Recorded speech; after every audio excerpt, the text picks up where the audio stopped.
أعوذ بالله من الشيطان الرجيم. بسم الله الرحمن الرحيم. الحمد لله رب العالمين، وأصلي وأسلم على من بعث رحمة للعالمين، وعلى آله وأصحابه ومن اهتدى بهديه واستنى بسنته إلى يوم الدين. اللهم آت أنفسنا تقواها وزكها أنت خير من زكاها، أنت وليها ومولاها. رب يسر ولا تعسر، رب اشرح لي صدري ويسر لي أمري واحلل عقدة من لساني يفقه قولي. سبحانك لا علم لنا إلا ما علمتنا إنك أنت العليم الحكيم. اللهم آمين. السلام عليكم ورحمة الله وبركاته. Alhamdulillah, kita bersyukur kepada Allah Subhanahu wa taala kerana masih memberi kita kesempatan dan peluang untuk sekali lagi berkumpul di dalam sebuah tempat yang mulia, di dalam majlis ilmu yang diberkati, sebagaimana sabda Rasulullah sallallahu alaihi wasallam, wa majtama'a qaumun fi baitin min buyutillah yatluna kitaballahi wa yatadarasunahu bainahum illa nazalat alaihimus sakinah. Tidaklah sesekumpulan manusia itu berkumpul di dalam sebuah rumah daripada rumah-rumah Allah dan mereka membacakan ayat-ayat suci Al-Quranul Karim dan mereka saling menghayati isi kandungan ayat Al-Quran itu, illa nazalat alaihimus sakinah, melainkan pasti akan turun ke atas mereka as-sakinah, ketenangan, wa ghashiyatuhumur rahmah, dan mereka akan dilimpahi kurniaan rahmat dari Allah Subhanahu wa taala, wa haffathumul malaikah, dan mereka akan dikerumuni oleh para malaikat Allah, wa zakarahumullahu fi man indah, dan yang keempat yang paling istimewa iaitu Allah akan memuji atau menyebut mereka di kalangan para malaikat Allah yang mulia. Semoga kita semua termasuk di dalam golongan yang disebut oleh Rasulullah sallallahu alaihi wasallam di dalam hadis ini. Dan kita mengambil kesempatan pada malam ini menyambungi tadabbur serta penghayatan dan tafsiran ayat-ayat Al-Quran daripada surah Al-Baqarah, yang mana Nabi sallallahu alaihi wasallam bersabda, Iqra'u surat Al-Baqarah, bacalah kamu surah Al-Baqarah, fa inna akhzaha barakah, kerana sesungguhnya mengambil surah ini sebagai amalan akan membawa banyak keberkatan, wa tarkaha hasrah, dan mengabaikan surah ini pula akan menyebabkan penyesalan, wala tastati'uhal batalah. Dan yang ketiga, surah Al-Baqarah ini juga merupakan surah pendinding yang tidak dapat ditembusi oleh mana-mana ahli sihir. Dan perbahasan ayat-ayat surah Al-Baqarah yang mana kita masih menelusuri ayat-ayat yang menceritakan mengenai kisah sejarah Bani Israel. Dan daripada 4 bahagian penceritaan sejarah Bani Israel di dalam surah ini, yang mana kita telah masuk pada bahagian kedua. Bahagian kedua yang termuat di antara ayat 49 sehingga ayat 61, yang menceritakan mengenai kisah-kisah yang berkaitan dengan nikmat yang banyak lagi besar yang Allah limpahkan, kurniakan ke atas mereka Bani Israel, namun mereka tidak mensyukuri kesemua nikmat itu. Dan kita telah telusuri 2 ayat pertama daripada bahagian kedua ini, ayat 49 dan ayat 50, yang menceritakan mengenai nikmat Allah selamatkan mereka Bani Israel daripada Fir'aun yang menindas mereka, yang memperhambakan mereka, yang membunuh anak lelaki mereka. Allah utus Nabi Musa alaihi salam dan bawa mereka keluar dari Mesir dengan selamat. Allah belahkan Laut Merah untuk mereka seberangi, lalu Allah tenggelamkan pula Fir'aun bersama tenteranya. Jadi kita berpindah kepada ayat berikutnya iaitu pada ayat 51 Al-Baqarah. Pada ayat 51 Al-Baqarah yang mana Allah bawakan satu lagi kisah yang berkaitan dengan nikmat yang banyak lagi tidak pernah diberikan kepada mana-mana selain mereka di zaman itu.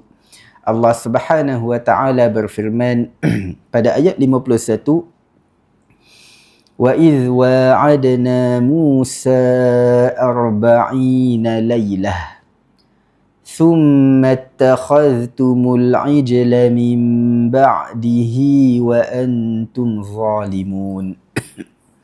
Allah berfirman mafhumnya, dan kenangkanlah ketika kami berjanji kepada Nabi Musa, yakni janji untuk memberi kitab Taurat sesudah baginda bersiap selama 40 malam.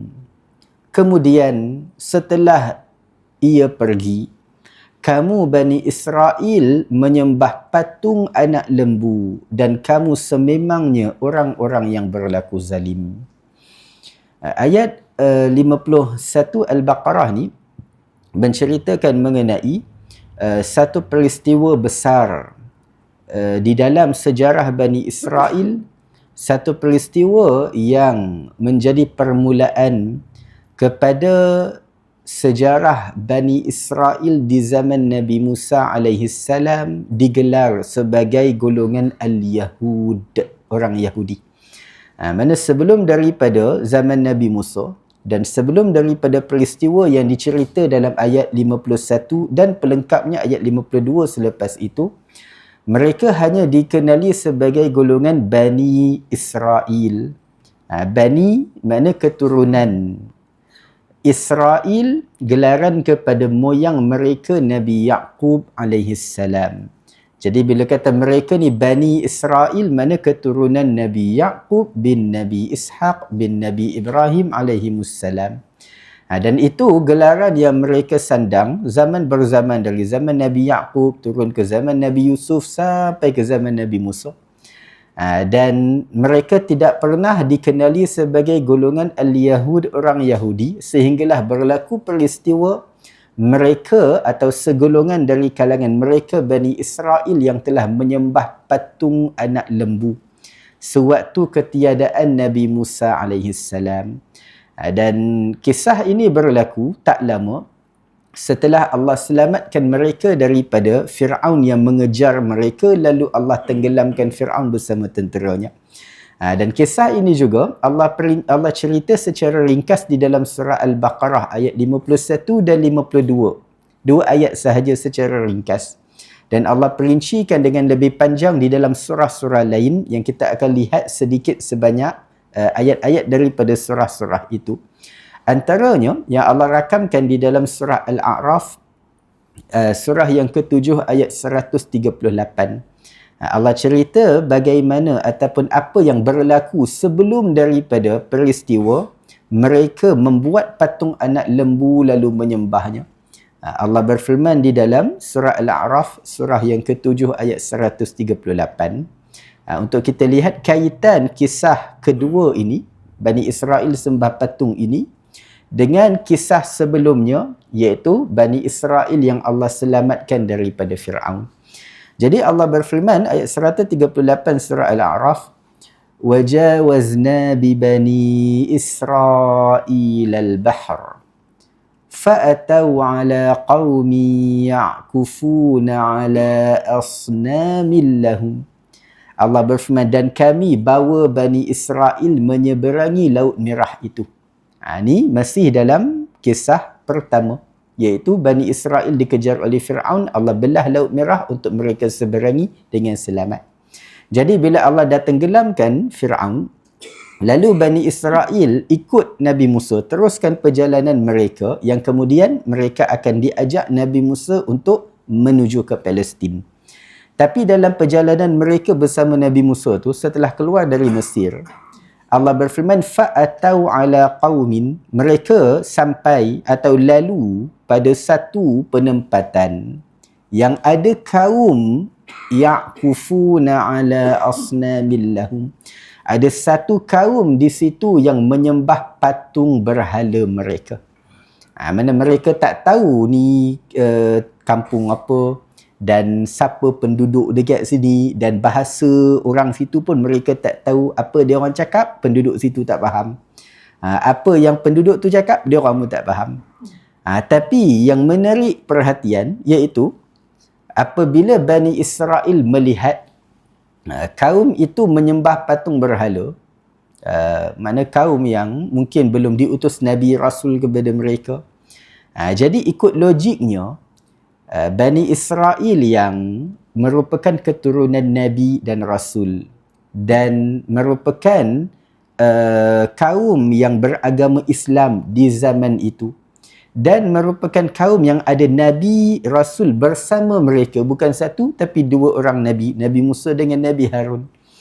Ikutkan logiknya, kita terfikir mungkin Bani Israel bila tengok kaum tu sembah patung, mungkin mereka akan kata pada Nabi Musa, apa kata sebelum kita teruskan perjalanan kita, kita berhenti dekat kampung ni seketika, kita sebarkan dakwah, seru mereka untuk masuk Islam, menyembah Allah. Mungkin kot itu yang akan dilontarkan oleh Bani Israel pada Nabi Musa.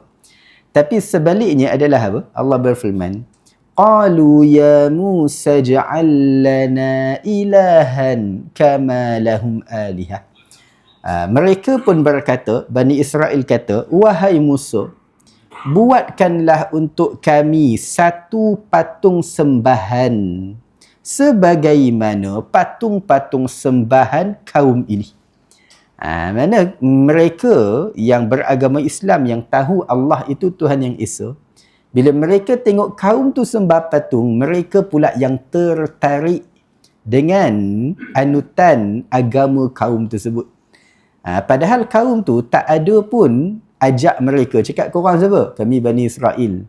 Korang sembah apa? Sembah Allah. Berapa Tuhan tu? Satu. Satu je, kami punya Tuhan lagi ramai, jom sembah Tuhan kami ya. Tak, kaum tu tak ada ajak pun. Tak ada seru, tak ada dakwah mereka. Sekadar Bani Israel nampak kaum tu sembah patung, mereka jadi tertarik dan mereka minta Nabi Musa buat patung untuk mereka sembah macam kaum tu. Jadi itu Bani Israel bila cakap macam tu pada Nabi Musa terkejut. Tapi Nabi Musa sedar masalah Bani Israel ni ada punca dia. Dia bukan dalam sehari semalam, dalam sekelip mata Bani Israel yang dulu beragama Islam keturunan Nabi tiba-tiba nak sembah patung, tak. Dia berpunca daripada Bani Israel yang sudah lama hidup dalam kejahilan, tidak ada ilmu. Sebab tu Nabi Musa kata, qala innakum qaumun tajhalun, sesungguhnya kamu sememangnya satu kaum yang jahil. Sebab sebelum tu Bani Israel hidup dekat mana? Dekat Mesir, di bawah pemerintahan Fir'aun. Dan Fir'aun menindas Bani Israel, perhambakan mereka, suruh mereka buat kerja pagi, petang, siang, malam dan sebagainya. Memang Fir'aun tak ada bagi masa dia orang buat kuliah maghrib, kuliah subuh, kuliah duha. Mana ada Fir'aun bagi dia orang buat kuliah ni apa semua. Jadi sebab itu mereka hidup dalam penghambaan sejak sekian lama dan tidak mempunyai ilmu, hatta benda-benda basic macam ni pun dia orang tak tahu. Bukan kata hukum hakam salat ataupun zakat, korban, haji, dia orang tak tahu sangat tak. Benda basic berkaitan akidah, sembah selain Allah, itu tidak boleh pun dia orang tak tahu dah. Yang dia orang tahu cuma kami keturunan Nabi, kami bangsa mulia. Tu je yang dia orang tahu. Jadi sebab tu bila mana Nabi Musa tegur mereka disebabkan kejahilan mereka tu, jadi mereka pun sedar mereka tidak ada ilmu. Jadi mereka minta pada Nabi Musa agar minta kepada Allah diturunkan sebuah kitab untuk mereka, supaya mereka ada panduan dan bimbingan dan rujukan menjelaskan yang halal, yang haram, yang boleh, yang tak boleh dan sebagainya.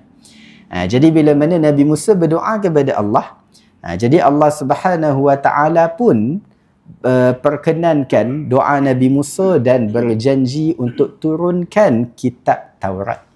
Jadi ini yang kita lihat semula pada ayat Al-Baqarah tadi, ayat 51. Kita akan faham maksud janji Allah kepada Nabi Musa dalam ayat 51 Al-Baqarah ni. Bila mana Allah berfirman, wa idh wa'adna Musa. Dan ingatlah ketika kami janjikan kepada Nabi Musa. Sebenarnya dalam ayat 51 ni tak sebut pun apa dia janji Allah pada Nabi Musa tu, tak ada sebut. Tapi biasa penterjemah dia tambah penjelasan dalam kurungan siap-siap. Dia tambah dalam kurungan, biasa dia letak Allah dan ingatlah ketika kami berjanji. Janji apa? Ayat ni tak sebut. Tapi penterjemah tambah dalam kurungan berjanji untuk menurunkan kitab Taurat. Penterjemah tambah tu supaya orang faham cerita. Dan perinciannya akan datang nanti kemudian ayat 52, 53 dan seterusnya. Tapi penterjemah tambah penjelasan siap-siap dan dia letak dalam kurungan. Nak bagi tahu ni sebenarnya tak ada dalam ayat 51. Aku tambah penjelasan supaya korang tak pening nanti baca cerita ni. Jadi itu Allah berfirman, wa idh wa'adna Musa. Dan ingatlah ketika kami janjikan kepada Nabi Musa. Makna janji untuk turunkan kitab Taurat kepada Nabi Musa sebagai panduan untuk Bani Israel. Lalu Allah berfirman, arba'ina laylah. Setelah Nabi Musa buat persiapan 40 malam. 40 malam ni makna apa? Makna Allah perintahkan Nabi Musa pergi beruzlah. Bersendirian dekat Bukit Tur Sina. Beribadah sendirian selama 40 malam, solat malam, berpuasa di siang hari dan berzikir dan sebagainya. 40 malam dekat Bukit Tur Sina Nabi Musa beribadah seorang-seorang. Lepas tu baru Allah akan turunkan kitab Taurat. Kenapa kena Nabi Musa pergi seorang-seorang? Kenapa dia tak bawa Bani Israel semua? Atau kenapa dia tak beribadah je dekat tempat yang sama dia berada dengan Bani Israel? Dan lepas 40 malam Allah turunkan kitab. Sebab Bani Israel mereka kaum yang sangat banyak karinah dengan Nabi Rasul. Dan Nabi Musa takkan boleh fokus ibadah tu. Nabi Musa baru siang tu, pagi tu baru nak solat duha. Tiba-tiba seorang Bani Israel datang ketuk pintu. Assalamualaikum Nabi Musa. Ni nak apa ni? Nabi Musa dah sarapan pagi belum? Bini saya tak nak masak lah pagi ni. Tumpang makan rumah Nabi Musa. Pula dah. Aku baru nak solat duha. Aku tak ada masak. Aku puasa hari ni. Pergi cari rumah Nabi Harun ke siapa-siapa. Jadi Nabi Musa nak ibadah ni tak fokus. Bani Israel suka mengganggu Nabi Musa dalam seremeh-remeh perkara. Benda-benda kecil, benda-benda simple macam ni pun nak ganggu Nabi. Tengah-tengah malam pula, Nabi Musa baru nak solat tahajud. Seorang lagi ketuk pintu. Nabi Musa ada bilik lebih tak kosong, nak tumpang tidur. Kenapa? Bini saya tendang, dia marah saya. Sebab saya keluar makan malam tadi, lepak dengan kawan kedai mamak, tak balik lewat. Jadi nak salat siang tak boleh fokus, salat malam tak boleh fokus. Jadi Allah perintahkan Nabi Musa pergi buat persiapan dengan ibadah selama 40 malam sendirian dekat Bukit Tur Sina, tanpa diganggu oleh Bani Israel. Dan kita mungkin tertanya, kenapa kena persiapan ni? Kenapa? Kenapa tak ada Nabi Musa doa agar diturunkan kitab? Kenapa tidak terus Allah turunkan kitab Taurat? Kenapa nak kena pergi buat persiapan 40 malam tu? Kenapa? Kerana menerima kitab dan wahyu bukan perkara kecil, remeh. Dia menerima wahyu ni perkara yang sangat besar dan berat. Dan sebab tu Nabi SAW pun sebelum mendapat wahyu pertama, sebelum dapat ayat Quran daripada surah Al-Alaq, Iqra' bismi rabbikal ladzi khalaq, pun Allah gerakkan hati baginda untuk pergi buat persiapan mirip seperti Nabi Musa. Nabi Musa sebelum nak dapat kitab Taurat, Allah perintahkan pergi beruzlah sendirian dekat Bukit Tur Sina, seorang-seorang 40 malam. Nabi SAW pula Allah gerakkan hati baginda untuk pergi beruzlah di mana? Di Gua Hira. Selama berbulan-bulan, lama lagi masa. lama lagi, masa lagi lama. Sebab apa? Sebab Nabi Musa ketika pergi ke Bukit Tur Sina dah jadi Nabi, dah jadi Rasul, dah terbiasa dapat wahyu. Biasa dah. Cuma kali ni nak terima wahyu berupa sebuah kitab yang lengkap. Jadi persiapan Nabi Musa cuma 40 malam. Pergi dalam keadaan dah siap mindset, aku nak terima kitab lepas 40 malam. Nabi SAW waktu pergi ke Gua Hira, Allah yang gerakkan hati baginda dalam keadaan Nabi langsung tak sedar. Yang baginda akan dilantik jadi Nabi. Tak ada pernah pengalaman terima wahyu sebelum tu, tak pernah kenal malaikat Jibril lagi, tak ada. Sebab tu Nabi Musa bila dapat kitab Taurat, ada Nabi Musa ketakutan dan pingsan cabut lari balik rumah tak? Tapi Nabi SAW bila terima Al-Quran di Gua Hira, walaupun persiapannya berbulan-bulan, Nabi tetap terkejut ketakutan. Sebab itu kali pertama dapat wahyu. Jadi, bila mana Allah perintahkan Nabi Musa buat persiapan ni, Allah berfirman, Arba'ina laylah. 40 malam. Dia, tempoh 40 malam ni, asalnya Allah beri tempoh kepada Nabi Musa 30 malam. Mana sebulan je. Asal dia. Jadi setelah Nabi Musa tinggalkan Bani Israel dan bagi tahu aku pergi tak lama, 30 malam aja. Korang duduk sini baik-baik, dengar cakap Nabi Harun tak ikut. Nabi Harun tetap dengan Bani Israel. Korang duduk sini, aku pergi 30 malam, lepas sebulan aku datang balik, jangan buat benda pelik, benda khurafat. Jadi Nabi Musa lepas dah pergi, berlalu 30 malam, Nabi Musa merasakan macam tak cukup persiapan. Rasa macam ragu-ragu. Aku ni betul ke dah bersiap sedia ni? Nak terima kitab ni, terima wahyu yang besar ni. Jadi Nabi Musa minta tambahan masa pada Tuhan. Minta tambah lagi 10 malam. Jadi Allah tambah lagi 10 malam, cukup 40 malam. Itu antaranya yang Allah rakamkan di dalam surah Al-A'raf juga. Dekat ayat 142. Kisah ni Allah perincikan panjang sebenarnya dalam surah Al-A'raf dan antaranya dalam surah Taha. Tapi kita petik beberapa ayat yang berkaitan. Jadi dalam surah Al-A'raf ayat 142, Allah berfirman tentang tempoh 40 malam ni yang asalnya 30 malam aja.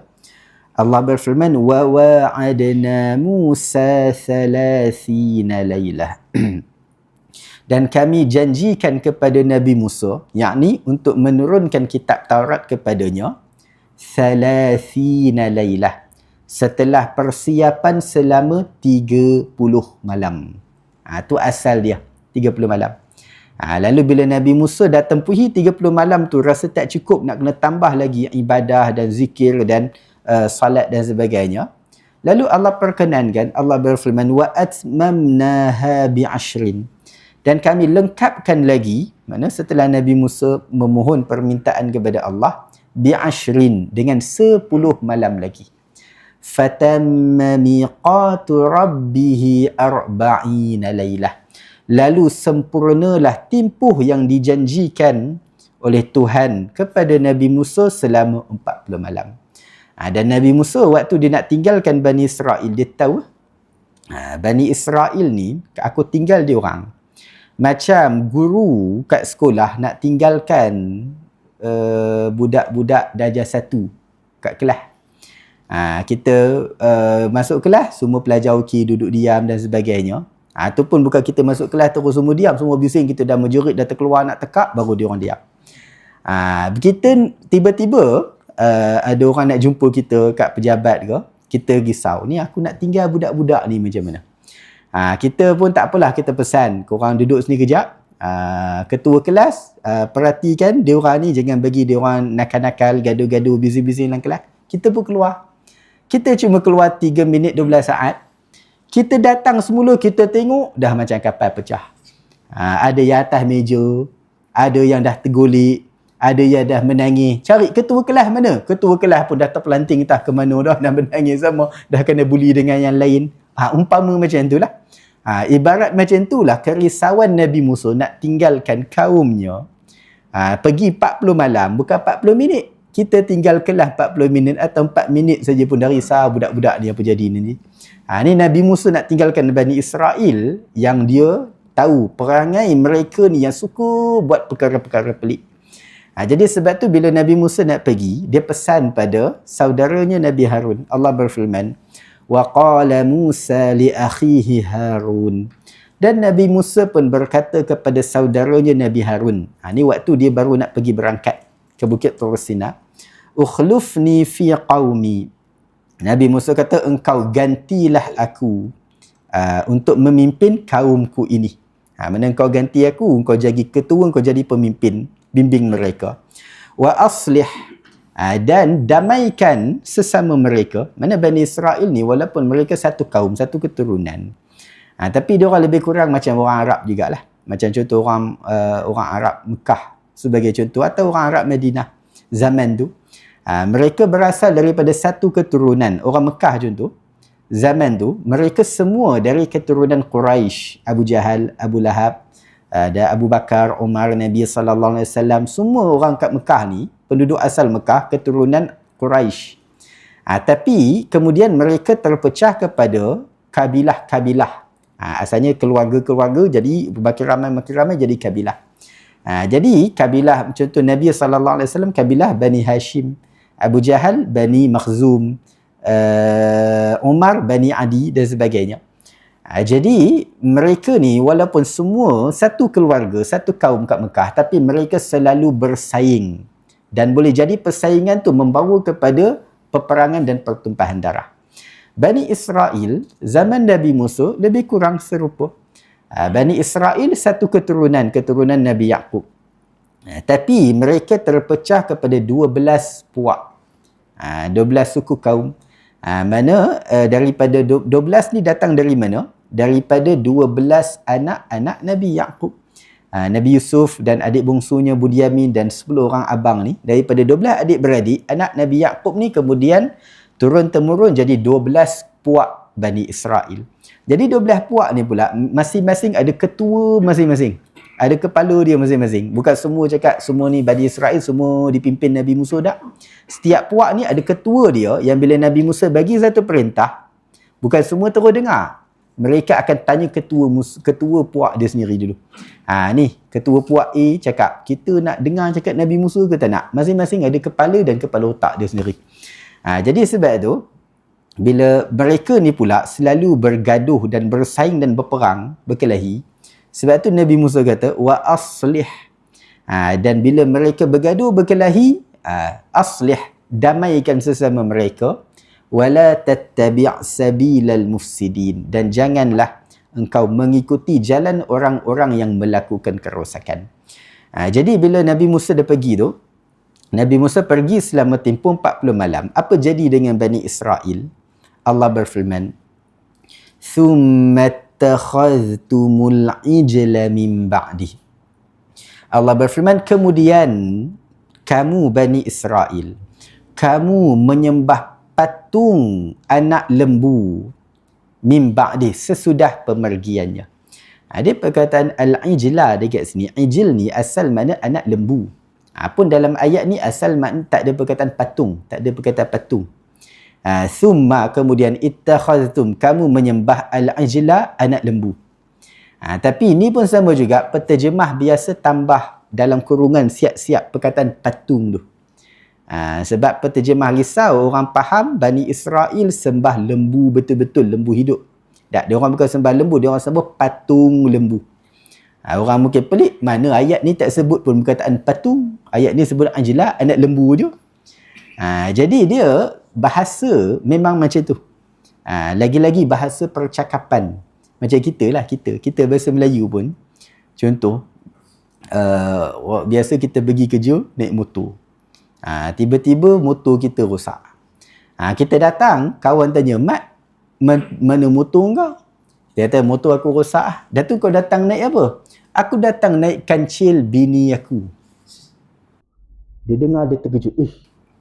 "Oh, bini kau ada bela kancil Berapa ekor?" "Ada anak." "Bagi aku sikit boleh?"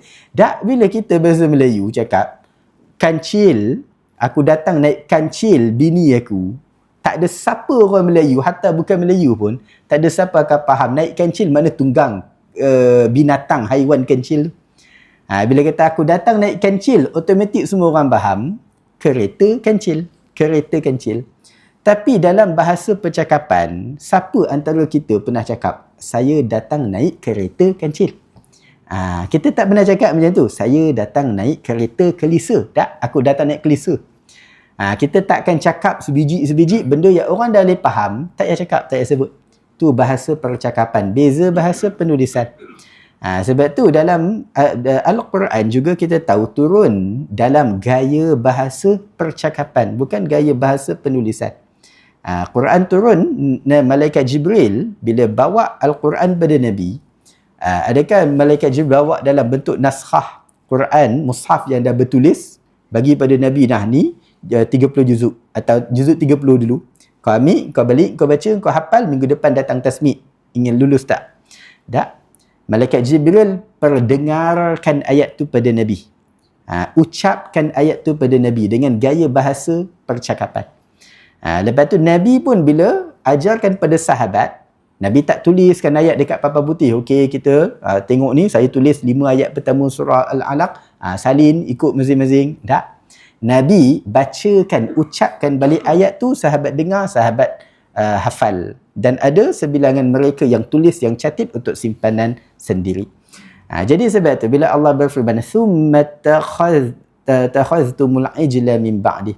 Kemudian kamu menyembah patung anak lembu sesudah pemergian Nabi Musa. Dia pertama sekali, patung lembu ni Bani Israel buat daripada apa? Diorang buat daripada batu ke, diorang buat daripada kayu ke, diorang buat daripada apa? Mereka buat daripada emas. Mana bukan sembarangan patung lah. Nak buat Tuhan ni janganlah benda-benda murah, buat benda-benda mahal lah, emas. Itu pertama. Yang kedua yang menimbulkan tanda tanya, Bani Israel mana dia orang dapat emas? Sebab mereka lari dari Mesir sehelai sepinggang. Jangan kata sebab tak boleh nak bawa harta dia orang. Tak, dia orang tak ada harta pun masuk kat Mesir. Hidup dalam kemiskinan dan penghambaan kepada Fir'aun. Apa duit dia orang ada, Fir'aun rampas. Kerja pagi petang siang malam, Fir'aun tak ada bagi gaji sebab hamba je. Jadi emas yang mereka dapat ni, yang mana yang Allah rakamkan antaranya di dalam surah Al-A'raf ayat 148, Allah berfirman, وَاتَّخَذَ قَوْمُ مُوسَى مِنْ بَعْدِهِ مِنْ حُلِيِّهِمْ عِجْلًا. Allah berfirman, dan kaum Nabi Musa, iaitu Bani Israel, sesudah pemergian Nabi Musa, mereka membuat ijlan jasada, jasad patung anak lembu daripada apa? Min huliyihim, daripada barang-barang emas yang ada bersama mereka. Barang emas ni dapat dari mana? Yang kita ada cerita dulu sebelum raya. Tapi lepas cerita tu dah bercampur pula dengan daging korban dan sebagainya, mungkin hilang lah kot, ingat tak ingat, wallahualam. Jadi bila kita ingat lagi atau tak ingat pun tak apa, waktu Fir'aun nak kejar Bani Israel, pertama dia bawa 1-2 pasukan tentera? Tak, dia bawa semua bala tentera dia. Kenapa? Padahal dia bukan nak pergi perang, dia cuma nak tangkap Bani Israel yang tak bersenjata. 1-2 pasukan cukup, dia bawa semua bala tentera Mesir. Kenapa? Sebab dia nak tunjukkan kekuatan dia. Seolah dia nak kata, Nabi Musa, kau cabar aku mari sini aku tunjuk kekuatan sebenar tentera Mesir. Padahal dia tak perlu bawa pun ramai-ramai tu. Tapi dia nak tunjuk dia punya kesombongan kekuasaan dia. Yang kedua, dia perintahkan pula semua tentera dia pakai barang-barang emas. Bukan dia sebagai raja je pakai barang emas. Semua tentera dia pun dia perintahkan pakai barang emas. Siapa tak ada emas boleh bagi. Tapi nanti balik tu bagi balik bukan bagi terus. Kenapa? Sebab seolah dia nak sindir Nabi Musa, nak kata, korang ingat kalau korang lari dari Mesir, korang tak nak kerja dengan aku perlu korang sangat ke? Dah, aku dah kaya ni. Jangan kata aku pakai emas. Semua tentera aku pakai emas. Aku tak heran korang lari pun. Tapi aku cuma geram, aku nak sembelih je korang. Jadi dia bawa tentera yang ramai dan kemudian semua tu pakai emas. Padahal itu Allah yang gerakkan hati mereka. Supaya bila mereka kejar Bani Israel, kemudian tenggelam dekat laut, mati lemas, Allah hanyutkan mayat mereka semua ke tepi laut, dan Allah biar Bani Israel ambil semua emas-emas yang dipakai oleh Fir'aun dengan tenteranya. Jadi Bani Israel, daripada mereka patut bersyukur, Allah bagi kita emas percuma ni. Daripada patut dia orang bersyukur, gunakan pada perkara yang baik. Kalau tak nak sedekah pun, tak apalah, gunalah emas tu pergi buat haji ke. Atau musim korban, keluarkan sikit duit tu pergi buat korban ke. Atau paling-paling pergi sambung belajar ke. Atau paling-paling kahwin seorang lagi ke. Ikutlah apa pun nak buat. Yang penting buat benda baik, benda halal, benda yang harus lah. Dia orang tak buat semua tu. Mereka gunakan emas yang Allah kurniakan untuk buat apa? Patung anak lembu untuk disembah. Allah bagi nikmat, dia tak guna untuk benda halal, dia guna untuk mengundang kemurkaan Allah. Jadi itu Allah berfirman, min huliyihim, daripada barang-barang perhiasan emas yang diorang kutip daripada Fir'aun dengan tenteranya. Mereka buat ijlan jasada, jasad, mana patung tubuh berbentuk ijlan, anak lembu ni tadi. Ada orang pernah tanya saya, kenapa diorang buat patung anak lembu? Kenapa tak buat bapak lembu? Soalan kadang-kadang kita pun tak pernah terfikir. Tu kena tanya Bani Israel lah. Wallahu'alam. Mungkin bajet tak cukup. Mungkin kumpul emas tak cukup, bapak lembu ni anak lembu cukup. Mungkin, wallahu'alam. Apa pun, kita tengok kalau selain Bani Israel, kaum lain yang pergi buat kerja ni, ada logiknya. Kaum yang sesat, tak diutus Nabi Rasul, persembah selain Allah, tak apa.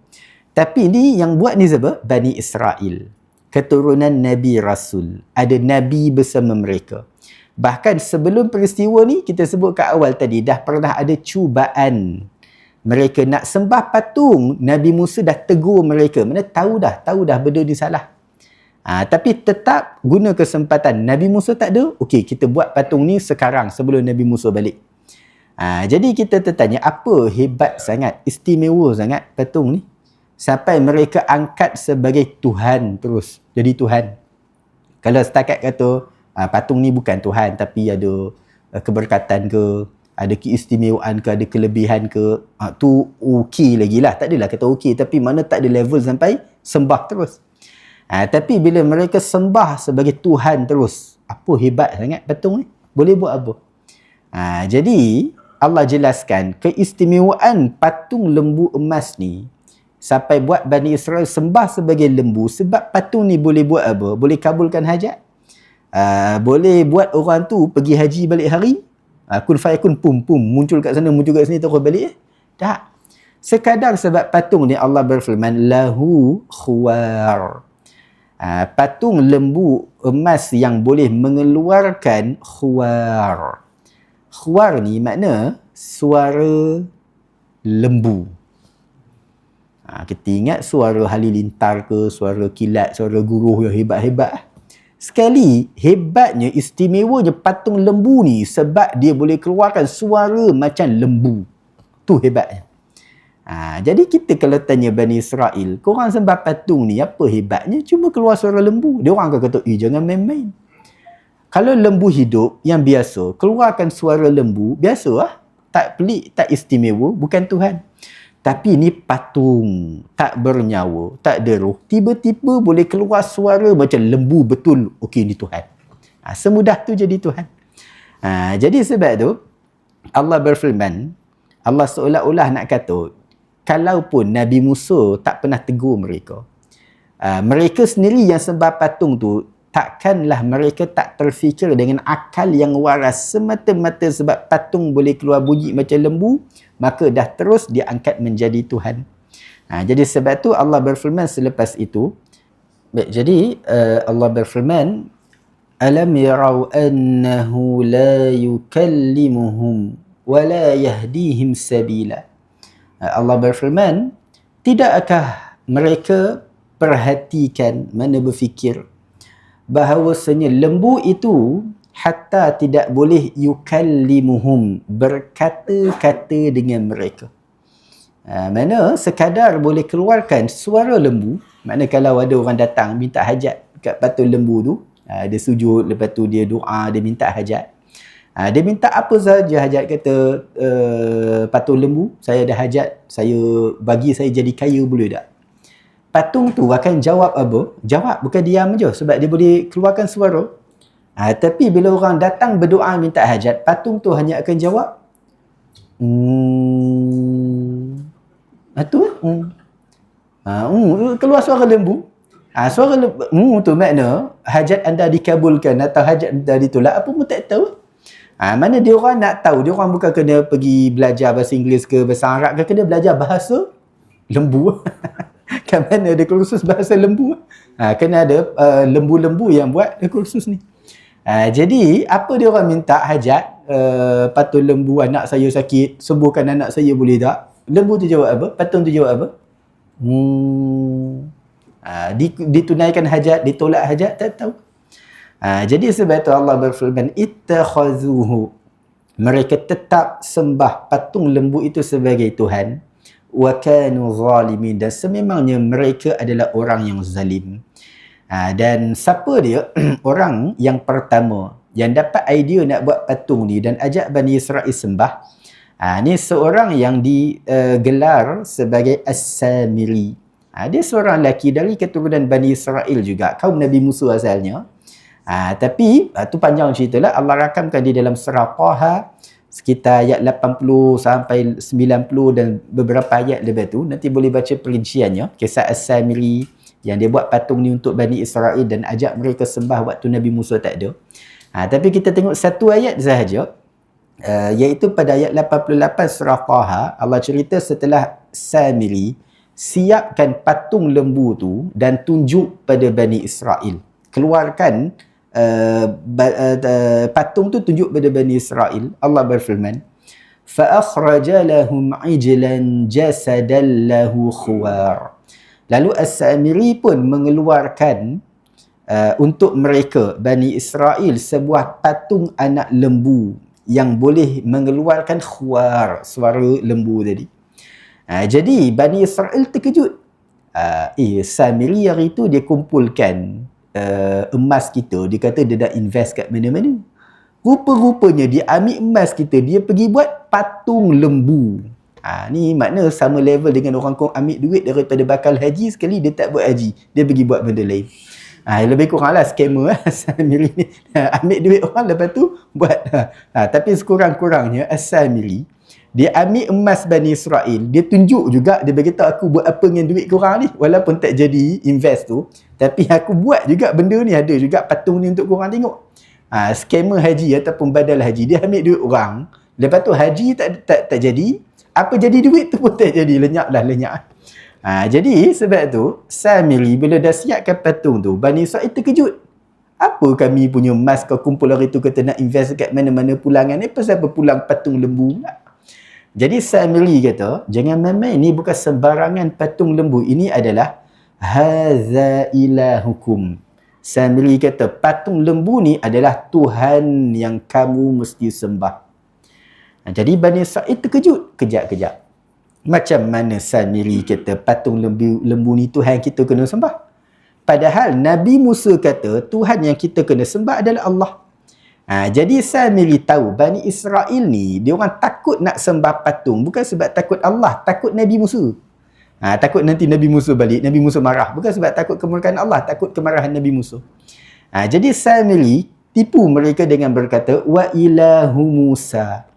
Dan ini juga, patung ni juga sebenarnya sembahan Nabi Musa. Jadi kalau Bani Israel tahu Nabi Musa sembah patung ni, diorang tak takut dah lah nak sembah patung. Tapi Bani Israel sebahagiannya masih tertanya, kejap. Samiri, kau kata patung ni Tuhan sembahan Nabi Musa. Tapi kan Nabi Musa kata dia pergi ke Bukit Tursina nak terima kitab Taurat dari Tuhan. Dah kalau Tuhan dia ada kat sini, dia pergi sana buat apa? Jadi Samiri pun tahu Bani Israel dia nipu kaki kelentong, dan Bani Israel pun jenis senang kena tipu. Jadi As-Samiri kata, tak. Nabi Musa sebenarnya memang tahu Tuhan dia adalah patung lembu ni. Tapi dia terlupa Tuhan dia dekat sini. Dia ingat Tuhan dia dekat sana. Tuhan dia kata, asalnya kata nak jumpa kat sana. Sekali Tuhan dia WhatsApp, Nabi Musa tak buka WhatsApp. Tuhan kata kita jumpa kat sini je lah. Macam mana Nabi Musa tak buka WhatsApp, tak baca WhatsApp. Jadi Samiri kata, korang tak pelik ke Bani Israel? Hari tu ingat tak Nabi Musa kata dia nak pergi terima kitab dan balik semula dalam tempoh berapa lama? sebulan 30 malam. Ingat tak? Asal-asal Nabi Musa kata pergi 30 malam. Samiri kata tapi sekarang dah 35, 36, 37. Dah dekat 40 hari Nabi Musa tak balik-balik. Padahal Nabi Musa lewat balik sebab tambahan waktu yang Allah bagi tu. Jadi Samiri kata mesti dia tak balik ni sebab dia pergi cari Tuhan dekat Bukit Tur Sina, dia tak jumpa. Lepas tu dia jalan lagi sampai ke Palestin pula. Dia tak jumpa Tuhan dia. Lepas tu dia jalan tak sampai dekat Ampang Tasik Tambahan, dekat itu sini semua dia dah pergi. Dia tak balik-balik sebab dia tak jumpa Tuhan dia. Korang jangan takut. Sembah je dulu Tuhan yang depan mata korang ni. Nanti dia balik. Nabi Musa balik tengok korang tengah sembah Tuhan dia juga. Mesti dia berbangga dan puji korang. Jadi tu Samiri kata wa ilahu Musa fanasi. Ini juga Tuhan sembahan Nabi Musa, tapi Nabi Musa telah terlupa. Jadi kita mungkin tertanya, Nabi Harun ada di situ, Nabi Harun buat apa? Tu nanti boleh baca sambungan ayat-ayat tu. Nabi Harun telah tegur dan larang mereka daripada sembah patung tu, tetapi mereka yang mengugut nak bunuh Nabi Harun sekiranya menghalang mereka sembah patung lembu tu. Jadi sebab tu Allah akhiri ayat berapa kita dah ni? Kita balik pada ayat Al-Baqarah tadi, penghujung ayat. Allah berfirman ayat 51 Al-Baqarah, wa antum zalimun, dan sememangnya kamu orang-orang yang zalim. Orang awal-awal tadi, kali pertama nak sembah patung, Allah kata mereka orang jahil sebab tak tahu. Tapi kali kedua ni Allah tak kata mereka jahil, zalimun, orang yang zalim. Orang zalim sebab apa? Dah tahu sembah patung tu tak boleh. Dan kemudian Nabi Harun dah tegur mereka, mereka pula yang ancam nak bunuh Nabi Harun. Maka Allah gelarkan mereka sebagai zalimun, orang-orang yang melakukan kezaliman. Dan dalam hidup kita ni, antara kezaliman yang paling besar yang boleh menguji kesabaran kita adalah kezaliman penceramah yang tak reti tengok jam. Jadi, untuk mengelakkan daripada ustaz menzalimi siapa-siapa dan siapa-siapa jemaah dizalimi pula, sambungan ayat 52 tu, pelengkap kisah apa jadi lepas tu Bani Israel adakah dihukum, ditimpa kemurkaan Allah, ditimpa azab. Sambungan ayat 52 tu kita tangguhkan di kesempatan lain, di waktu lain nanti insya-Allah. Dan semoga apa yang kita kongsikan pada kesempatan malam ini sedikit sebanyak bermanfaat, dan apa yang baik daripada kurniaan Allah Subhanahu wa taala. Dan saya memohon maaf di atas segala kekurangan dan kesilapan dan kalau terkasar bahasa. Dan kita tangguhkan dengan tasbih kafarah. Subhanakallahumma wa bihamdik, asyhadu an la ilaha illa ant, astaghfiruka wa atubu ilaik. Wa sallallahu ala sayyidina Muhammad wa ala alihi wa sahbihi wa sallam. Walhamdulillahi rabbil alamin. Wassalamu alaikum warahmatullahi wabarakatuh.